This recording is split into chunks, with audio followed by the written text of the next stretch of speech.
What's up YouTube? Welcome back to Celio's Network. Today I'm going to show you some budget decks for the Pokemon trading card game online in the current standard format, which is Team Up through Darkness Ablaze.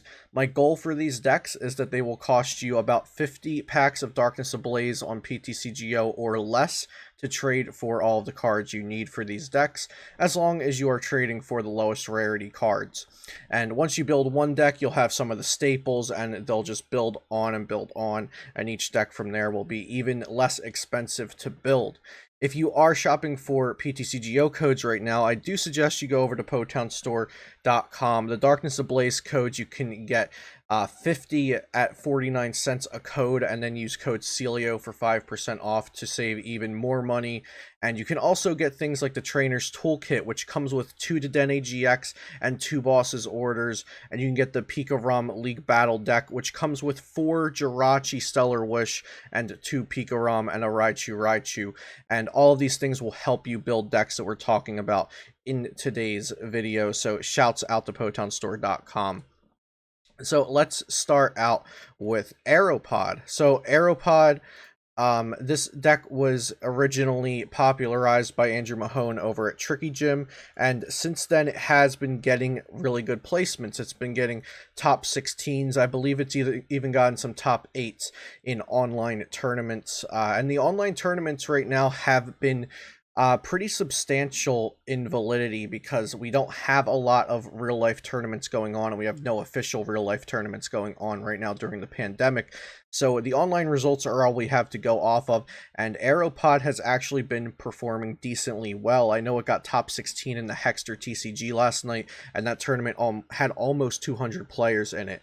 So this deck focuses on these 2 one-prize attackers, Aerodactyl and Golisopod. So Aerodactyl has the Fossil Fangs attack that does 180 damage as long as you don't have any GX or EX Pokemon on your bench.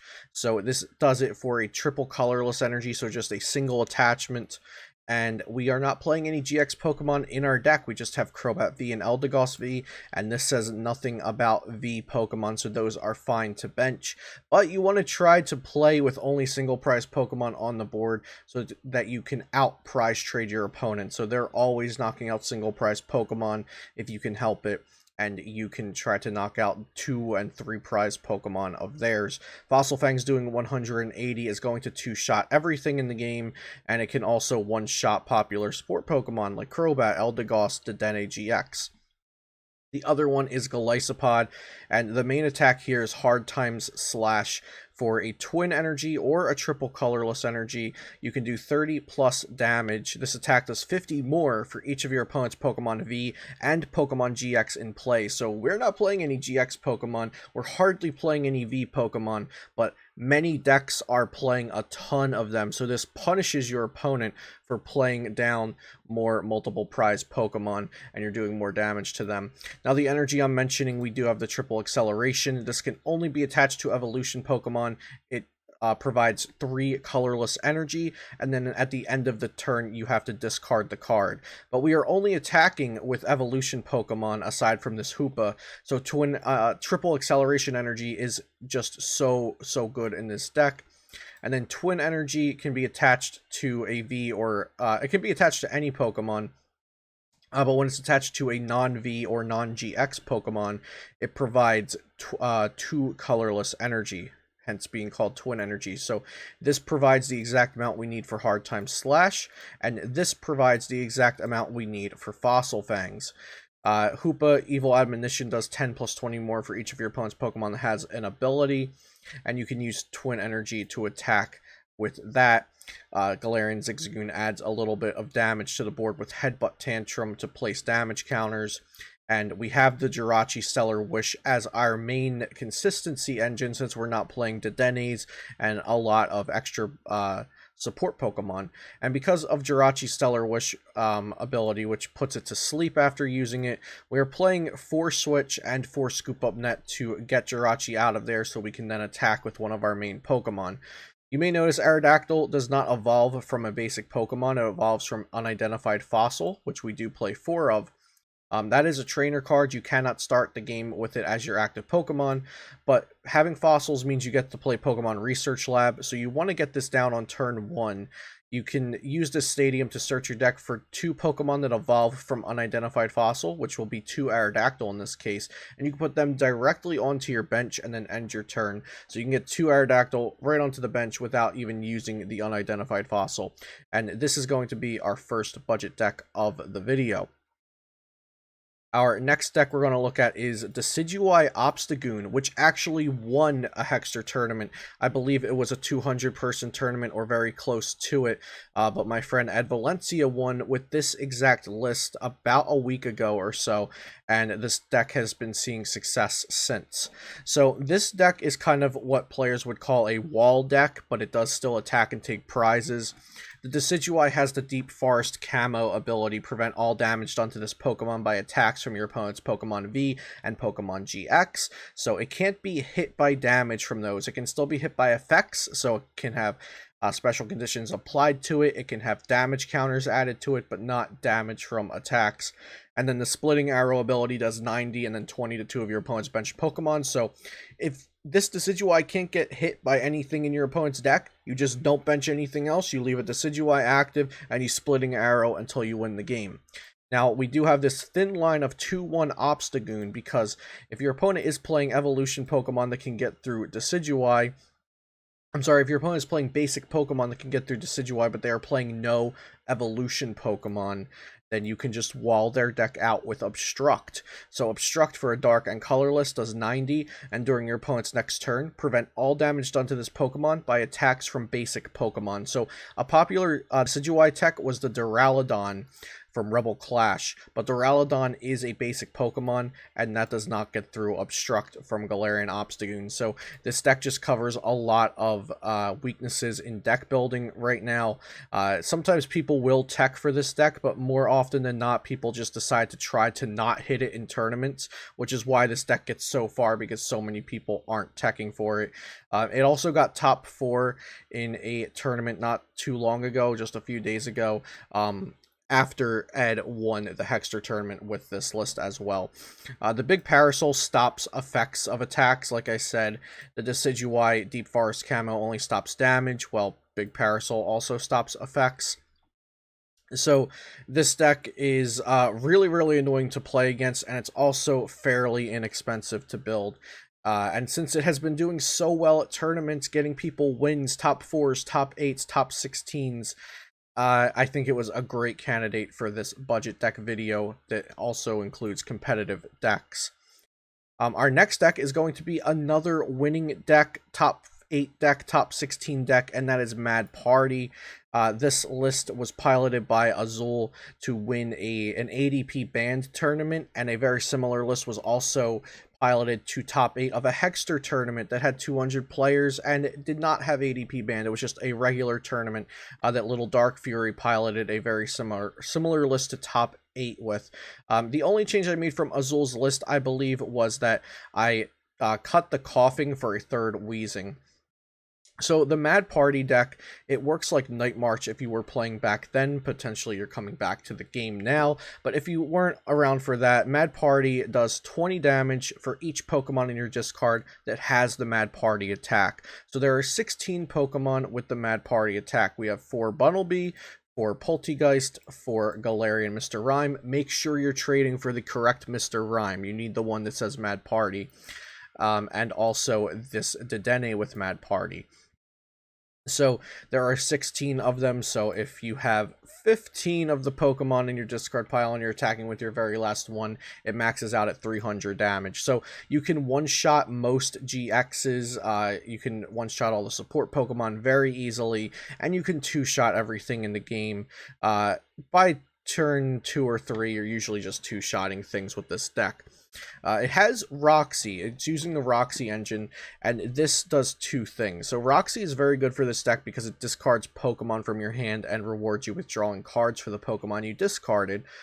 And so that gets Mad Party Pokemon into your discard pile, and it also helps you build up a large hand for more options and more outs to the things you need, like Special Energy.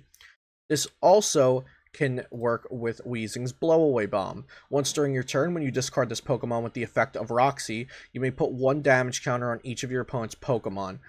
So, Roxy discards cards. If you're able to discard 2 Weezings with it, then you spread 20 damage to your opponent's whole board.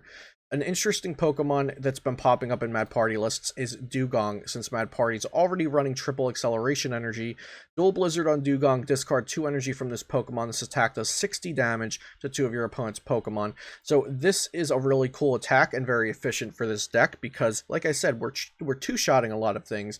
If you happen to miss 2 knockouts by 60 damage or less, or maybe even 70 damage or less, and then you add a damage counter with Roxy to everything, you can clean up those knockouts with Dual Blizzard. This is also good for mirror matches against other single prize decks.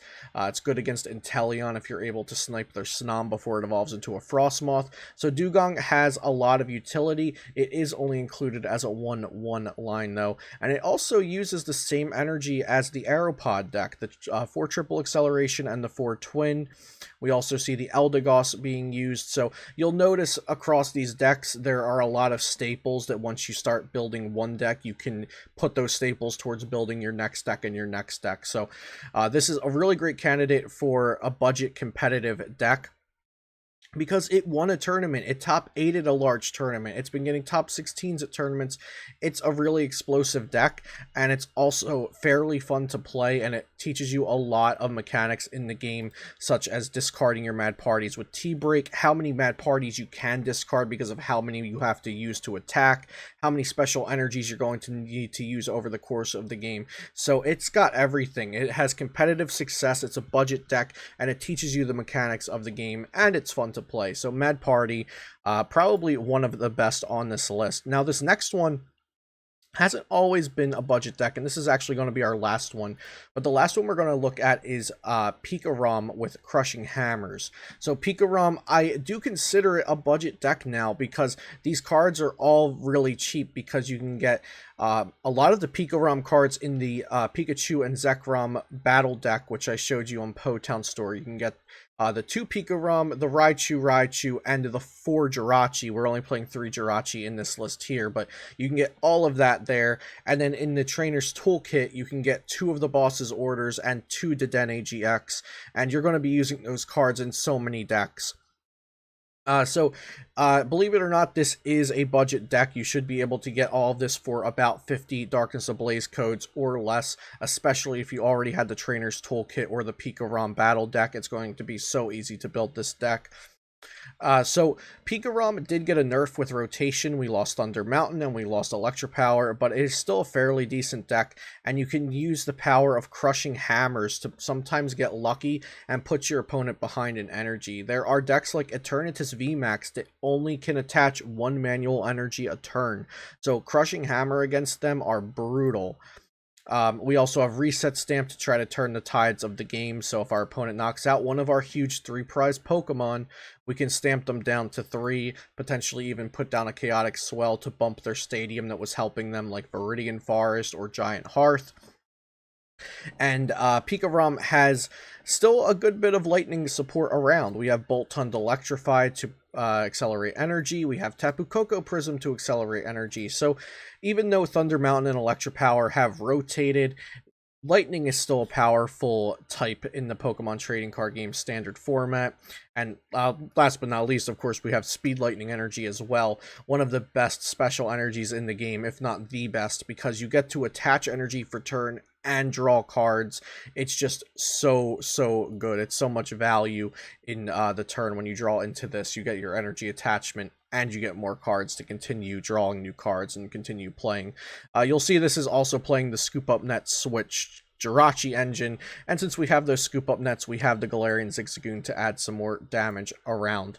So those are my 4 budget decks for you today. These are all competitive decks. These are all tournament ready, and you can trade about 50 or less Darkness Ablaze packs to build any single one of these decks. And like I said, once you start building these decks, you'll have staples for the next one and the next one and the next one. And definitely check out some of those deals over on PoTownStore.com and use code Celio for 5% off. I'm going to make a Google Sheet with all 4 of these deck lists exported from PTCGO tutorial into them. So if you wanted to build these decks or see what you're missing, all you're going to have to do is copy and import them into PTCGO, and it'll show you what cards you're missing, or you might even have all of them already. Subscribe to the channel if you have not already and you want to see more content like this in the future, and please leave a like or comment on the video because it does help me reach more viewers. I hope you have a good day, and I'll see you next time here on Celio's Network.